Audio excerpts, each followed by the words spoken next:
It's 11:07 at WPSL 1590, the talk of the Treasure Coast.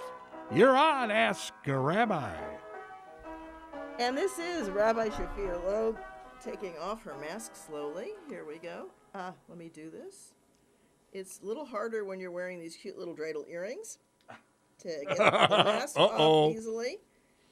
Don't lose an earring. No, don't lose an ear. There we go. So, yeah, aren't these cute, folks? That's awesome. That is awesome. So it's the congregation is actually selling these masks. It's a little fundraiser, 2020 fundraiser.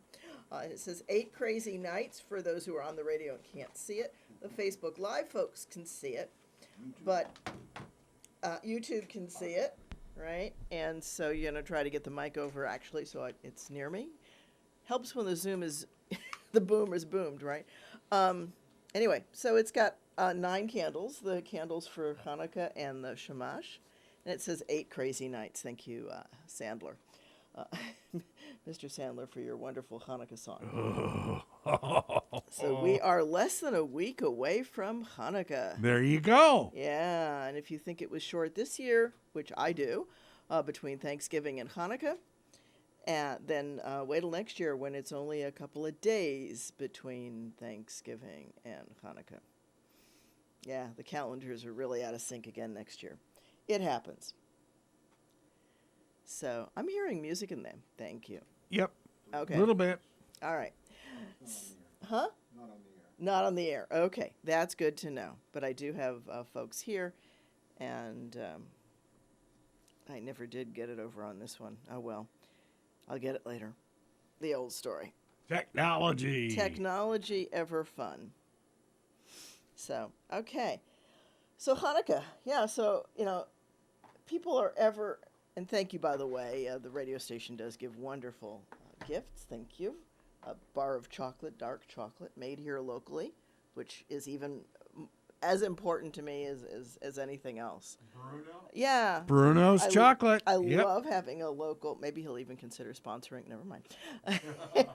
But I have to share this with you. I thought this was too funny when I saw it. What I'm holding up, folks, is a T-shirt, and it says Hanukkah in Hebrew, so when people ask you how to spell it, that's the correct spelling. Right? Chet Nun. Right? Chet Nun Vav Kaf He. That's great. And that is the correct spelling. And that's the reason why it's so difficult, because the ch sound is not native to English. But the T-shirt that I'm holding up has 2020 on it, and it has a dreidel being masked. That is It's awesome. a well-behaved little dreidel. It's got a mask over its mouth and nose. Yeah. So who made that shirt? That's a good question. That's a very good question. Uh-oh, made in China. Oh, I I'm could tell. sure. I'm sure at least part of it. Now, well, okay, the shirt is made in Honduras, and I don't know where it was printed. This is one T-shirt, purple. Thank you. I can tell that by looking at it. Yeah. I don't know who the designer is, and I don't know who the screen printer is. That is adorable. But isn't that cute? Yep. No extra charge for the cat here. Okay, but yeah, so that's my fun T-shirt, and I'll be wearing this one as we go through. That is so cool. So yeah. I have one from a couple of years ago when Hanukkah was backed right up onto Thanksgiving, and that one is great. The New Yorker did a great front cover on that one. I have to send a shout out to them. And it was a turkey having its tail feathers singed by the Chanukiah. The Chanukiah is a Hanukkah menorah. Right. Just to call this a menorah, it's not wrong, but it's also not correct. Okay, a menorah, I think I mentioned this last week, the overhead, the lamps are menorot are menorahs. A menorah simply means a lamp, right? And so a Hanukkah menorah, or a Chanukiah, they're called Chanukiot, or Chanukiah, and so it needs to have 8 daily candles and 1 lighter candle, a shamash. And I brought in this little brass plated. And yes, this is made. Looks great on television. Yeah, this is made in China for Ner Mitzvah. Okay, that's who this one came from. And we'll be giving these out in the Hanukkah bags for our congregation. So everybody will have a Hanukkah. So that's what we're doing this year. We're giving out Hanukkah bags since people aren't coming to get their Hanukkah stuff at the Hanukkah party. We're not having a big Hanukkah party. We're going to be Zooming our candle lighting, and we're going to do actually a daily Zoom of different people lighting candles. Whoever wants to host today can contact me, and there are, let's see, I'm obviously doing first night, because that seems appropriate, and the second night is Shabbat, so the temple, it'll be at the temple, but that leaves 6 other nights if people want to sponsor and lead the service and take the speaker's part on Zoom. We'll have that available, and we'll Facebook Live that. So that'll be every evening at 6 o'clock during Hanukkah. The one plus for this crazy COVID year, Zoom. Zoom has really stepped up. There were a number of scares, and there were a number of people who were not cautious in how they operated Zoom. I never, knock wood, right, never had a problem, never had anybody bomb, not the classes that I run on it, not services, none of those things. We had on the collaborative Shabbat that we did a couple of weeks ago, where there were 20-some congregations up and down the East Coast from Canada all the way down to Florida. We did not have anybody bombing it, zooming into it, coming in who was not appropriate. We had no problems. We had over 600. At one point, somebody was watching it up on the screen and said to me that there were 600 and some at one point participating on the Zoom itself, and then another 1.5 thousand watching it live on Facebook. And actually, we can't even tell how many, because a lot of congregations like ours, we both copied over the live cast, but we also did our own live cast for those people that were looking for our live cast. So, that's just more than 2,000 people participated. That's awesome. Awesome. Yeah, I think it was a wonderful experience. I wouldn't want to do it every week because it drove me absolutely crazy. But it was a good experience. It's a good thing to do. You hear different melodies, you hear different ideas, different thoughts. Different people come in from different things.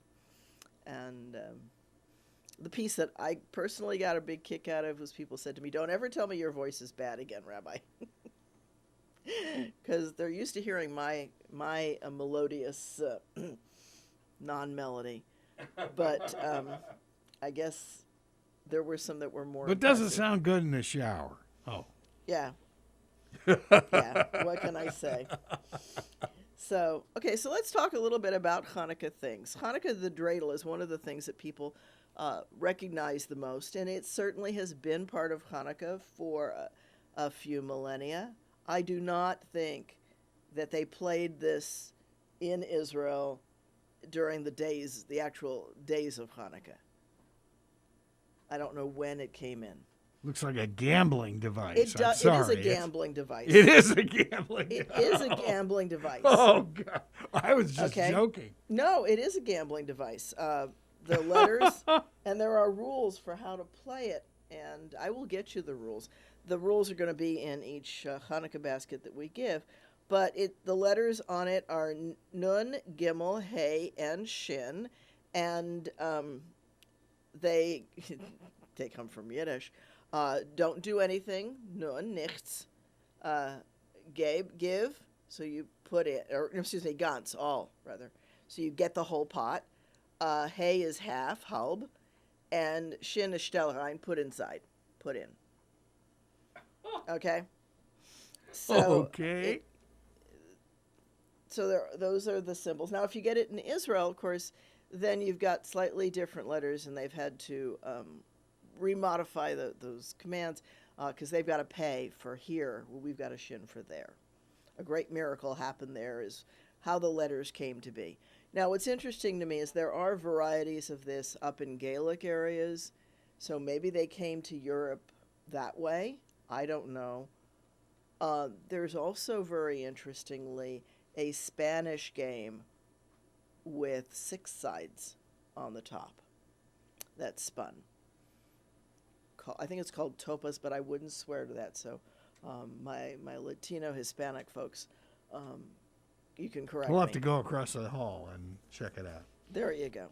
But they have they have a game that's played. So there are those, and of course, guess what? China has one too. So who knows how and where it came? I don't think that ancient Judeans or Israelis, right? Israelis didn't exist back then. They were Israelites. There's a difference. Israelis doesn't happen. Back up. Okay. Israelites and Israelis are different. Israelites are from the ancient kingdom of Israel. Israelis are the citizens of the state of Israel, which is a modern thing. Israel didn't exist until 1948. No, but you're splitting hairs, though, aren't you?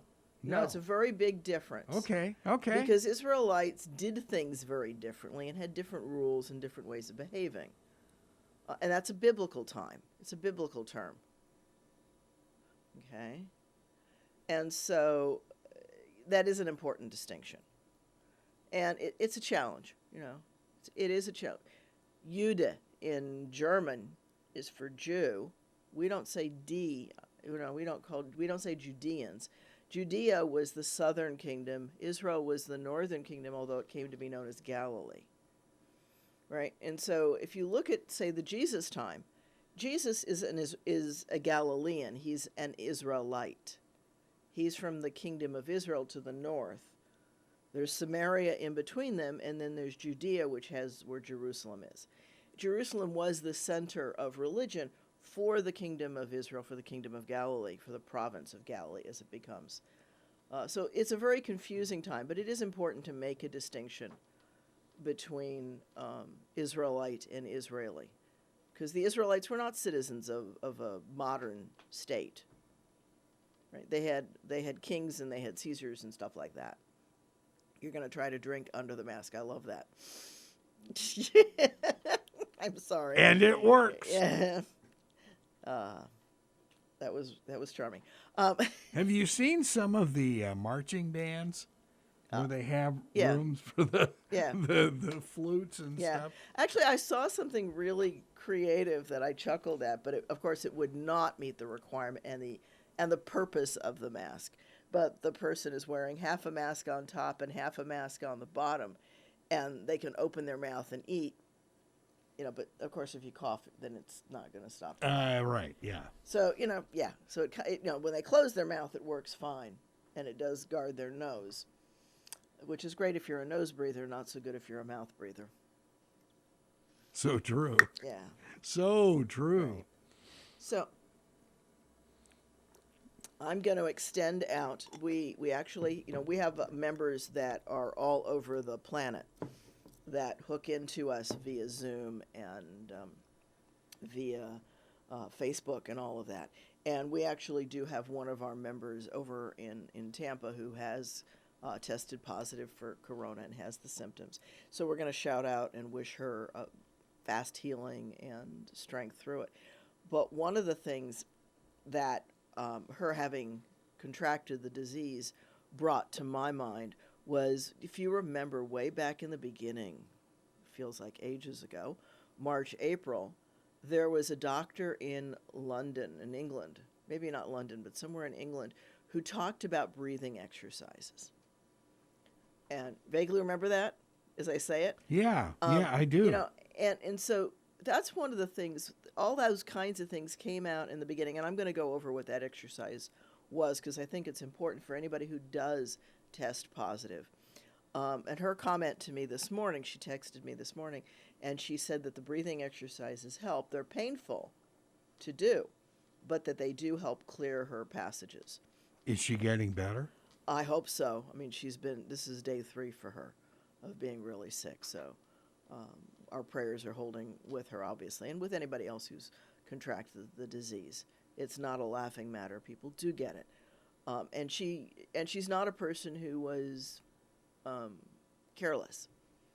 She's a healthcare provider, so she takes the protocols. But she's a high risk for catching it because you only need to let your guard down for a little time. So on that note, so here's the breathing exercise, and it's something that somebody, if you have it or whether you have it or not, it's not a bad idea to do this just to clear your lungs and your air passages. And it's to breathe deeply. So you breathe in, hold it 1, 2, 3, 4. Breathe out. Do that 4 times. I'm going to pretend that that's 4 times. You sound like Joanne of Nutrition World, who does this at the top of all of her shows. Yeah, well, it's important to do it. And then the last step after the breathing is to take your shirt, so you don't do it to everybody or you don't do it all over the room, and as deep as you can. And so that was one way to contain, even as I coughed here in the studio, without a mask on, so I don't, that works as my mask. And you do it for that reason, okay? But breathe, cough as deep as you can manage, a good 3 or 4 times, and lean slightly forward because your lungs in the back do a better job of breathing than your lung surface on the front. Wow. Yeah. Okay. That's one of the things that's kind of interesting about this. When people are intubated with COVID, they are usually intubated on their stomachs to try to keep the back of the lung functioning as much as they can. So there are some challenges. I'm not a doctor. I'm not a nurse. But and you can certainly Google and find that British doctor. He said that he used those exercises with his own mother to help her through when the pandemic first came through England. So it's important to have some of those little things that you can do for yourself in your home if you're treating yourself at home. Because the truth is our hospitals cannot handle the volume. We have record numbers of hospitalizations. So it is a time to be very, very aware and cognizant of those in our community who have contracted and those who will. This is not going to go away anytime soon, but it's something we need to work on. So back to Hanukkah, because one of the other side effects, and I'm dealing with a number of people with this, and yes, folks, if you'd like some consulting on this and helping you, I am available to do that. So there's my plug. I do that on the side professionally through the Tree of Life Center that the temple sponsors. But that is dealing with the lack of structure for most people, because if you're not going into work, even if you're Zooming work, the days blend. We don't have all of the external structure. We don't have... Well, we haven't missed a day of work here, but that happens to me. I mean, everything's kind of blending together. Yeah, we don't have the external structure of all of the parties and events and the planning that goes into some of those things. All right, I was talking with a friend of mine in Wisconsin, of all crazy places, a colleague, and I was saying to him 2 weeks ago, well, there isn't a whole lot to do with Hanukkah. It's a minor holiday, and we're not doing a Hanukkah party. We're not doing this. We're not doing that. And then the congregation decided to give out little Hanukkah bags to everybody, and suddenly my days got overwhelmed with, with everything, because I needed to get dreidels from somewhere. I needed to get the Hanukkah menorahs from somebody. I'd get chocolate coins from somewhere. I'd get dreidels. It exploded, and then we have coloring books for the kids, and so I had to put all that together, and all of a sudden my workload just exploded. What else is new? But we've got great Belgian chocolate, and chocolate, a gift of the Americas, back to the world. I'm sure that chocolate would have been a delicacy for the temple had it been known in those days, but it wasn't. Yeah, we can thank coffee from coming from that neck of the woods. Oh yeah. So Arabic coffee. Mm-hmm. Wow. Right, Arabica. Arabica. Yeah. So anyway, so back to back to Hanukkah, because I keep going in this wide circle and coming back as I sit here with my coffee and my chocolate. Not a bad thing. So I have dreidels in all different colors. You'll probably see it on the YouTube. I guess let me reach over just a second and show. They come in all different colors. No, that's fine, because I actually brought those in for you folks. Oh, cool. And so dreidels come in all different colors, and again, they have all kinds of. This one tells you.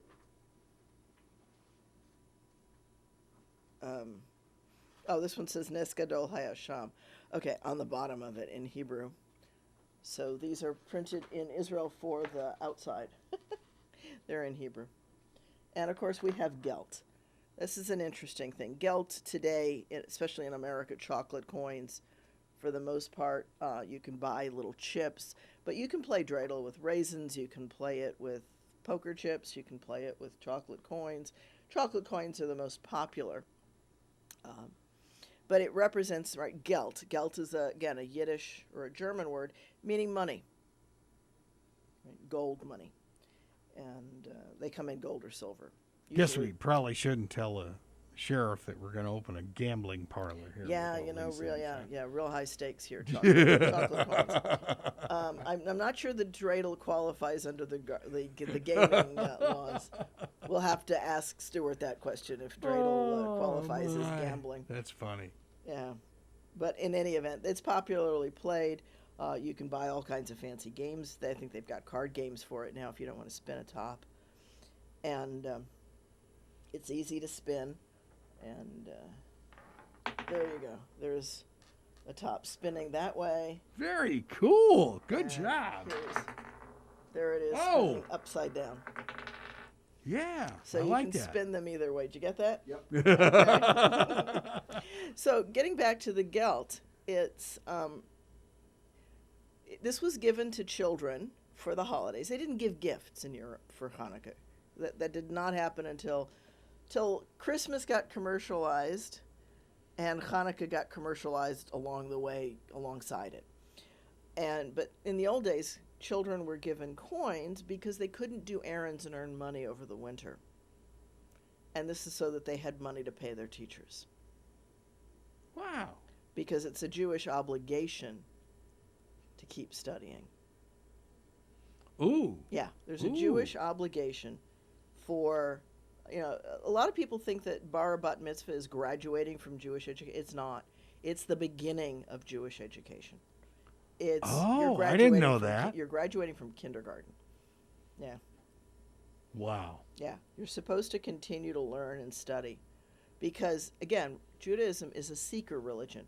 It's not a found. You don't accomplish it. You never finish the work. Right? There's a wonderful piece, and I play it sometimes.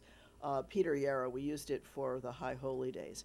Peter Yarrow of Peter, Paul, and Mary did a wonderful piece called Take My Hand. And he did it especially for Rosh Hashanah Yom Kippur this year. And it's him in his house, so, social distancing. Zooming, and he's playing. We had that as part of our Rosh Hashanah, because we were part of the 40 Days project, and that was wonderful. But he's playing Take My Hand. If you take my hand, my son, when day is done, all will be well. Ooh, nice, yeah. Nice. And then there's a wonderful flashback at the back of the video where he's singing it with Rabbi Stan Levy and Debbie Friedman. And there's some wonderful lines in there. And he talks specifically. He sings for a while and then he talks. And part of what he says is that the Jewish need for tikkun olam, that work never ends. What's tikkun olam? Repairing the world. So the Jewish injunction in life, if you will, is to leave the planet better than we find it. And as I like to point out to my students at IRSC, no matter what class I'm teaching, that old song, We Didn't Light the Fire, was it Billy Joel, I think? Yeah. Am I giving right credit? Yep. We didn't light the fire, it was burning as the world was turning. Or to make a line from Grey's Anatomy famous, the carousel keeps turning. The world keeps turning. We don't start or stop it. We simply get on as we're born, do what we do, and then exit as we pass. And so it keeps working. Tikkun Olam never ends. There's always something left on the planet that needs work, that needs our attention, that needs our help. And we're not going to do it perfectly. We're not going to do it right. We're going to make mistakes along the way because we're perfectly human. And the injunction is to keep working at that. Get better, get smarter, learn more, become more compassionate, become more empathetic. Consider the bigger we. Right? The sign of evolution, right? The smallest child, no matter if they're 107 or what, is the person who's only focused on me. Well, and there seems to be too much me now. There's a lot of me, and fear and scarcity, false scarcity, promote that attitude. The world is abundant. There is enough on this planet to feed everyone. There's enough here to do wonderful things. I've got tomatoes on my tomato plant, folks, on my patio. I've got tomatoes growing. I'll show you pictures of it. And I am not a good gardener. I am not a good gardener by any stretch of the imagination. All I did was put it in a self-watering pot and water it. You got everything, though. I've got a great patio. It's got we've got all kinds of plants, thank you to the plant sale. I'm learning. It's funny. I used to, at one time, I was a florist in a previous life. Wait, when did you fit that in? I managed a flower shop. Oh, God. Back when I was first out of college. Okay, when I graduated from college with ed research, there was no research to be had. No research jobs. It was one of the times when the economy tanked. Our economy tanks periodically. And the first thing to go is research. Because those are... Your timing was impeccable. Oh, my timing was absolutely impeccable. And so I did what most people with technical degrees did. I went into retail. And I learned to design. So, hey, if there's a florist out there that wants to talk to me, I might be able to be talked into coming in and help. But because I know that Christmas and Easter are really crazy times for florists, or for that matter, Valentine's Day. Huh? Do that in Israel? Did I do it? No, I did not do any of that in Israel. I did that in Pittsburgh, outside of Pittsburgh, in a little place called Bethel Park. So, yeah. That's actually where I started moving over to becoming a flight instructor. Well, I was going to say, is this before or after you were a pilot? Yeah, it was, because florists, the dead time in the day is the middle of the day. In the morning, you get flowers in, you got to clean them, you got to put them away. You have the orders that you have to fill, and you get the arrangements done, but then you get another load of orders in the afternoon. Right? So as soon as you send the delivery person out with the flowers, you've got a couple of hours of dead time. And so in order to work late, I worked a split shift as a manager, and I would take my time off in the middle and go flying. So that's how I started learning to fly. And then you should have invented FTD. FTD already existed. I'm not that old. FTD Teleflora, we were in fact on that network. Okay, yeah. And sometimes I'd come back from flying and we'd have an order that came through Teleflora. But I wasn't the only one who did work I wasn't the only designer in the shop. So I was one of them. That's got to be a talent. It's, there's really some very simple rules. Florists will hate me for this, but there's some really very basic rules, and as long as you keep following them, the designs will fall together. If you've got a good sense of color, I think that might be the real talent, is being able to know how to mix colors together. You're stuck with flowers that you've got, but don't let me into a wholesale flower shop, because you better have a ton of money. I will come out with half of the store. That has always been one of my challenges. What can I say? I love it. So I did that for a while, and that's some and now I've totally lost where I was going. You did it to me, Greg. So unnaturally, I ruin everything. That's okay. What about your? Of course, we're going through the whole Oh, new COVID mess now. What about your students? Your Chinese students, are they seeing the same? Depends on where in China they are. Some areas are more affected than others. And I'm on something called WeChat with them, not with them so much as with their parents. But I see pictures of the students and I see pictures of their families, and they're all wearing masks, no matter who and where they are. And the kids will sometimes put them on, like I was wearing this one when I came in, right? So that thing is great. They won't. They might show me their masks, and occasionally they'll put them on and play with them because kids will play with anything. But sometimes in the background, I will see parents coming into the home, and they're all wearing masks. Or if they're getting ready to go out, I see masks coming in. If people are visiting, they'll be wearing masks. And I don't see anywhere near the restaurant. It used to be that if a kid was going out with a family to the restaurant and it was time for their lesson, they'd do the lesson from the restaurant. That's a whole lot of fun. Not. Are you kidding? Yeah. Ugh. Yeah, it can be a challenge. Sometimes the lessons are interesting. But I get to see all different kinds of things. One time, one of them was traveling in China, and I said, "You're traveling?" And she took her little iPad and she put it out the door, and she said, "Yeah." So I got to see, 20 seconds of China countryside. Beautiful countryside. It's the same world all over. I know what I was going to I was talking about the world turning. Mm-hmm. Right? And so, I ask my students that, and I would point out to them, that we have an obligation, not for ourselves, but for future generations. Sure. And, and I forget who said this one, but right, we don't inherit the planet, we inherit the problems, but we are borrowing it from our children. Right? It really belongs to the next generation. And I charge my kids, some of them are older students, but I charge my students and say, that they, for the most part, are going to inherit the mess that we've created, and it's their job to fix it. And they're going to create a different mess that they will give to their kids. And that is the human condition. That's what we do. And none of us is free to say, I didn't make the mess. It doesn't matter. Once you become aware of the mess, and this is an important piece, once you become aware of a mess, you now have a responsibility to help fix it. You cannot sit there and say, it's not my problem. It is your problem. You're aware of it.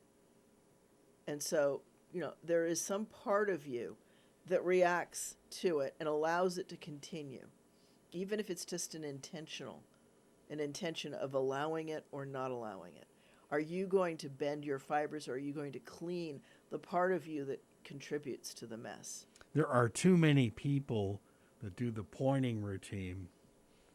They did it.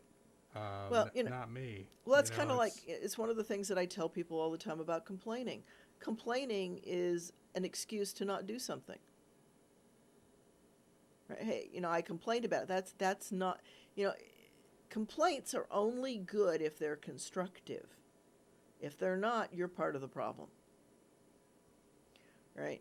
So, for example, and it's one of the things that we do in our congregation. Don't tell me that the bathroom is out of toilet paper. There, where the rolls are? Put the roll on the roller. It's that's not rocket science. Don't come out of it and complain that it doesn't have paper. If you're an invalid, we'll deal with it. But anybody who's not an invalid can bend over, open the drawer where the toilet paper is, take out a roll, and put it on the roller. If we're out of paper towels, take one out of the cabinet and put it on the holder. We're small. We don't have janitorial staff. Those are not big things, right? But once you're aware of it, then you're the person who's aware of it. Don't leave it for somebody else to find. And it's that kind of thing. So if you see litter, pick it up and throw it away. There's so many things that we can all do to make the world better instead of complaining that it's dirty. It is. It's imperfect. It's got its problems. And we all can contribute to the solution, or we can be part of the problem. And that sounds pretty harsh. But hey, that's the Jewish thing. And it's more than a Jewish thing. I think it's a human thing. We didn't start the fire. It was burning. The world is turning. And we need to do our part. It's not a Jewish thing. It's common sense. That's what I said. Yeah. But that's called Tikkun Olam, Jewish. Okay. Right? And so, I'm taking because, I'm crazy. I'm taking a course, and in it, there was a funny assignment. I guess it was last week. I'm not sure. But it was that a factory is planning on putting in an additional piece of manufacturing, another building, a plant. And the owner and some of the managers are having a discussion about whether or not the waste treatment plant, it's a plating factory. They give you that much. They always give you just enough to get yourself in trouble in the case studies. But the young accountant is sitting there in a meeting, and they're talking about how the waste control, the waste treatment in the factory on the grounds is good enough to meet federal standards once the new plant comes online, but it's not good enough to meet industry standards because the industry has a higher standard. And the boss says, well, our waste treatment plant is already better than our competitors. Let's just go with it for right now. And nobody argues with him. And, we don't really have a long enough paper to really deal with all of the myriad issues that presents. But, and then the last part of it is what should the accountant do? And the number of students who go off on, future kids are going to have cancer. He's an accountant, folks. He's the accountant. He's the bean counter. He's the bean counter. His job is to figure out what it costs and whether or not the company can afford it. It's not his job to be the chemical engineer. Right? He can contribute to it, and if he doesn't like the decision, then he can vote with his feet and find another company. But there was one group wanted to have him get a hold of some environmentalists and get them to pressure the company. And like, oh, that's really good. Here's a guy who's collecting a paycheck from the company, work inside the company, certainly before you contact. Right? So ethics takes many different pieces. Right? What does doing right mean? Let's look at that situation. First of all, we don't know what the industry standards are. We're not told. How different are they?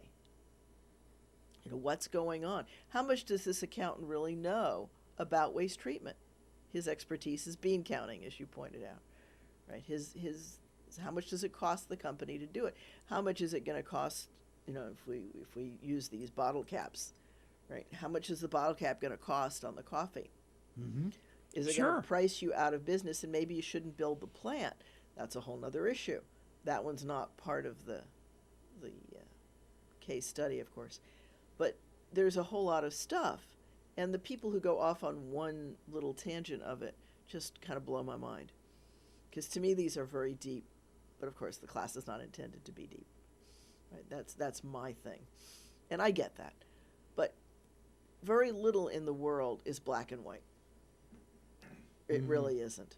It's true. And, the lines intersect, but to the extent that we're aware of something not feeling right, then we owe it to learn more to see if it's our feelings that are out of kilter or the situation that's out of kilter and what we can do about it. And, that does take sometimes stepping back. It's one of the callers, wasn't a caller, but somebody who contacted me after the radio show and said, you didn't talk about this, and made a whole bunch of assumptions as to why.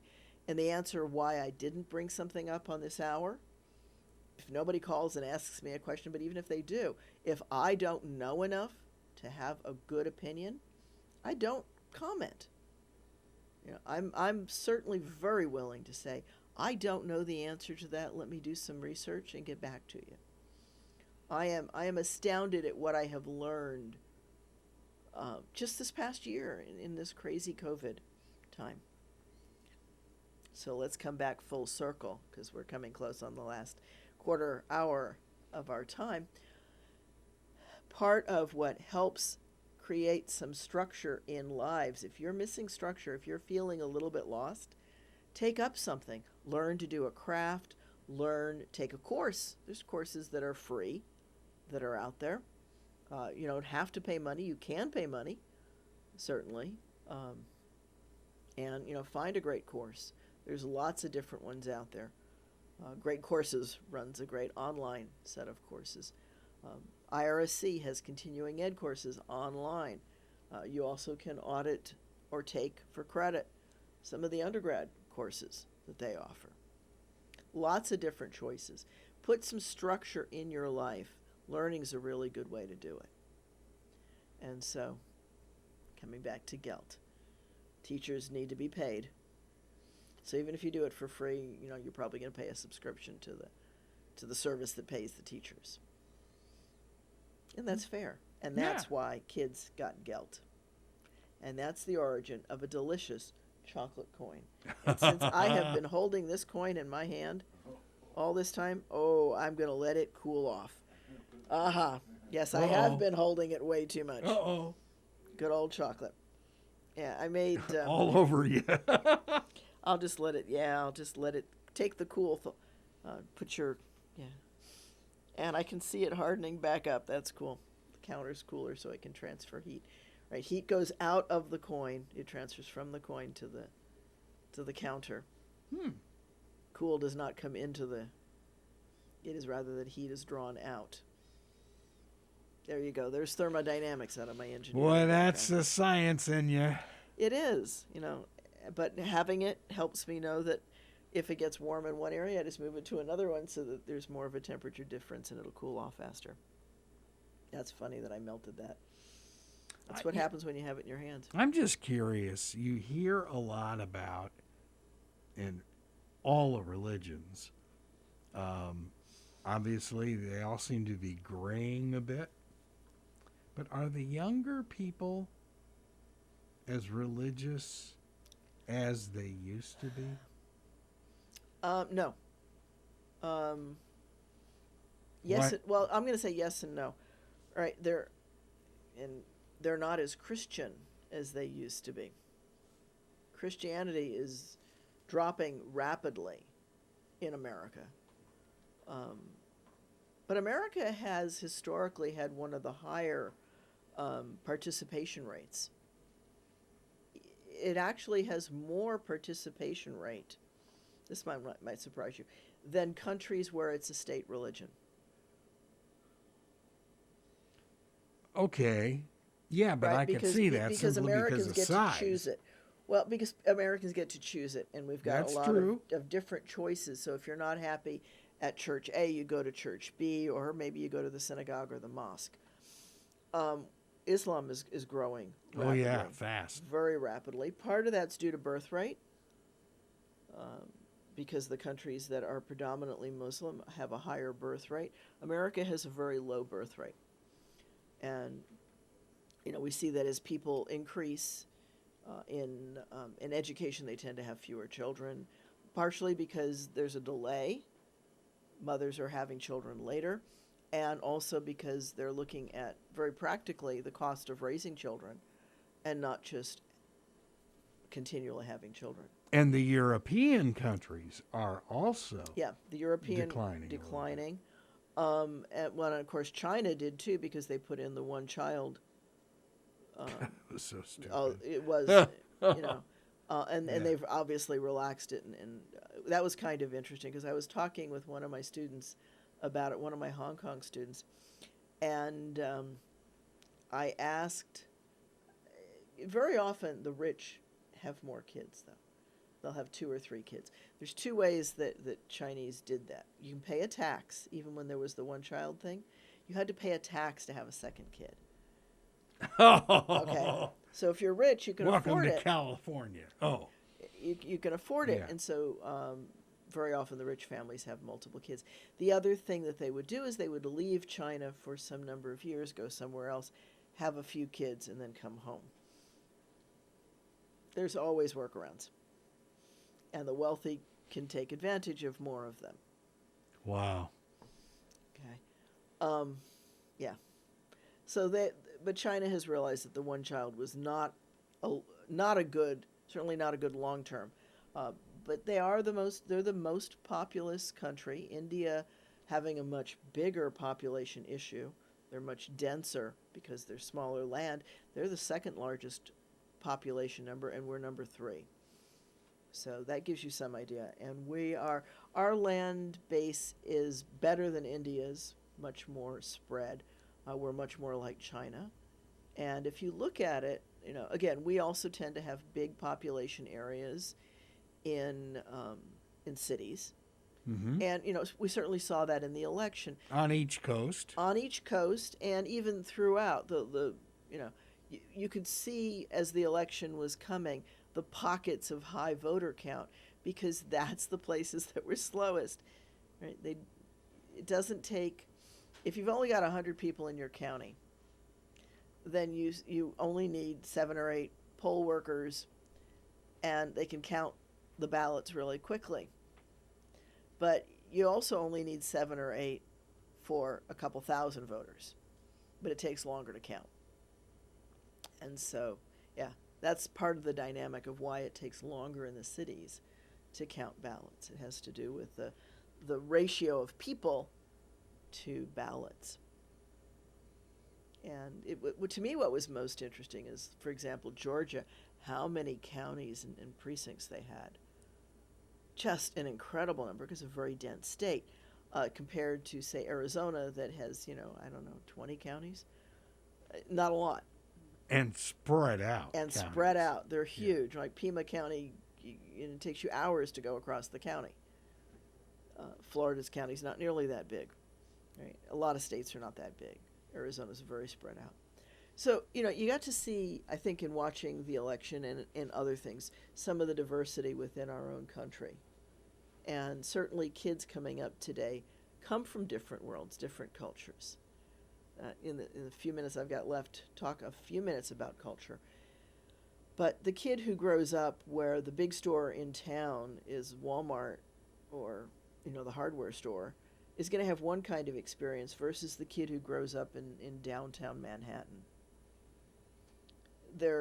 They both live in America. They're both Americans, but their America is very different. Radically different, yeah. Right? The one in New York is used to the phone. As they walk down the street, everybody's offer for the day pops up on their phone,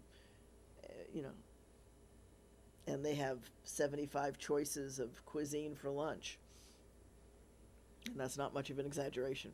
In New York. That's true. Right, New York, where you can get the kosher and halal hot dog at the same stand. I actually saw that the last time I was in New York. I was in New York to officiate a while ago. Thank you, pandemic. At somebody's bar mitzvah celebration, and looked out of my hotel window, and there was a hot dog stand across the street, and it advertised kosher and halal. I love it. Yeah. But that's a New York thing. Yeah, well, and kosher and halal are very close. Right. If you want to have meat that's both kosher and halal, the slaughtering system for the cow is the same. The only difference is that one says the prayer in Hebrew and the other says it in Arabic. Sure. So, if you have somebody who's versed to say both. Okay. Looking just at the food thing, you're not into blood. No. Yuck. What about Islam? Same thing. They pour it into the ground. Okay, they do the same thing then. But that was all a health thing back then, too. I don't know if it was intended as a health thing. But it was. But it works that way, yeah. As I like to point out to people, it may or may not have been for health, but it's really hard to be godly when you're worshiping the porcelain throne, which, of course, they didn't have. They had a hole in the ground. But, right, if you're busy being sick, it's really hard to be godly. It's hard to be nice to somebody. It's hard to be any number of things. Right? So, it makes sense. It makes sense to not serve pork at a public event. Right? Most of the dietary rules were really not so much what you ate in the privacy of your home, where the recipients of the food were you and your family. It was more about a community meal, where the implications of bad food handling were much more profound. Right? You can't afford to make the entire community sick. And so food has got to be treated more respectfully when groups come together. And, local health laws mirror that, right? What we do in our own home, if we want to keep something in the fridge past its due date, we can do that, but you're not allowed to keep food past a certain amount of time. You have to bring it to temperature every so often, etc. Right? All kinds of food rules, because you can't afford to make a community sick. Right? A restaurant serves many more people. And in the old days, the restaurants were basically the festivals. Mm-hmm. Those were times when people came together. So having community meals, it was important to, and I think that that's one of the reasons, right? The trichinosis and the other foodborne diseases in pork, I think are part of it, because not because it's a health thing, but because being healthy is important. I don't know if that makes any sense in the distinction. It makes perfect sense. Right. So it's not just the doctor. It's in order to be everything you need to be. It's important to take care of your body. It's important to get enough rest. It's important to eat the right foods. It's important to treat people properly.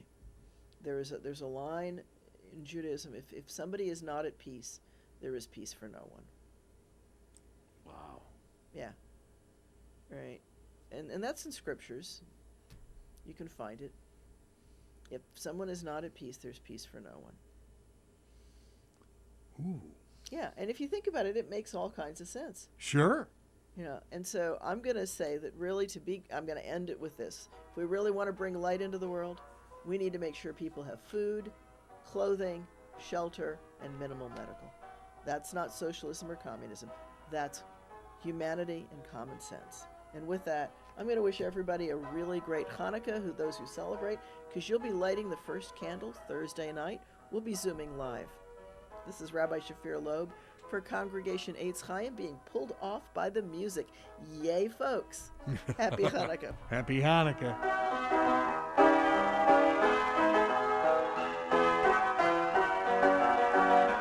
You've been listening to Ask a Rabbi right here on WPSL, Port St. Lucie.